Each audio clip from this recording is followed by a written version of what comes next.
cons qui nous veulent du mal. Quand on dit chat sur internet, le plus souvent ce qu'on voit c'est ça et ça. En gros, on aimerait nous faire croire que ces bestioles sont gentilles, mignonnes, qu'elles portent des petits chapeaux, qu'elles font des gentils câlins, et puis voilà, mais tout ça c'est faux. Les chats, qu'on se le dise, sont des gros cons qui manigancent en douce pour prendre le pouvoir. Et on va vous le prouver. Numéro 1, les chats sont cons. Là, vous allez dire, attends, mais c'est le titre de la vidéo, ils se foutent de notre gueule chez Topito. Sauf que non, le titre de la vidéo, c'est que les chats, c'est des gros cons. C'est-à-dire des ordures, des salopards. Alors que là, ce qu'on veut dire, c'est qu'ils sont cons, genre idiots, bêtes de chez bêtes. Alors évidemment, être un con, ça veut pas forcément dire être un gros con, mais enfin, c'est la première étape. Numéro 2, les chats ne vous aiment pas. Vous le cherchez pendant 2 heures en l'appelant par son petit nom, avant d'aller vous coucher pour qu'il prenne finalement toute la place dans le lit. Il vous réveille à 3 heures du matin pour sortir de la chambre. Il vous ignore majestueusement pendant 2 semaines.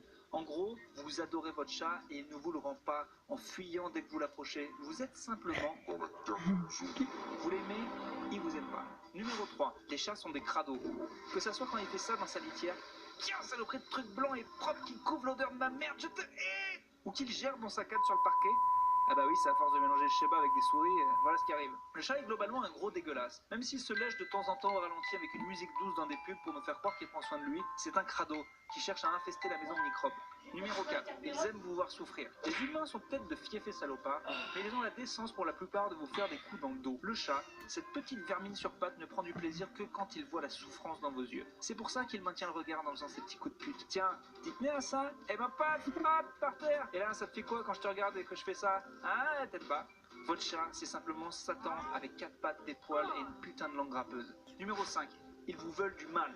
Beaucoup de mal. Les indices sont là, sous vos yeux, et vous voyez rien. En exerçant des petites pressions sur votre ventre, par exemple. A priori, c'est sympa. En fait, il est juste en train de tester votre organisme interne. En miaulant une nuit entière, il cherche à vous rendre fou et à vous pousser au suicide. En éjectant les granules de sa litière, il s'entraîne à enterrer un corps. C'est plus clair maintenant?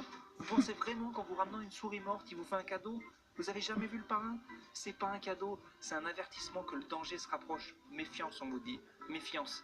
Numéro 6. Il s'attaque aussi aux autres animaux. Le chat déteste l'homme, ça on en était sûr. Mais il déteste aussi les autres animaux. En fait, le chat est un enfoiré de raciste. Un peu comme votre tonton, celui qui n'aime pas les arabes, qui n'aime pas les noirs, qui n'aime pas les asiatiques, qui n'aime pas enfoiré de raciste. les italiens, qui aime Est-ce que tu personne. voyais ma Et ben, le face? chat c'est pareil, il aime personne. Non. Il déteste tout ce qui a des poils, des plumes, tout.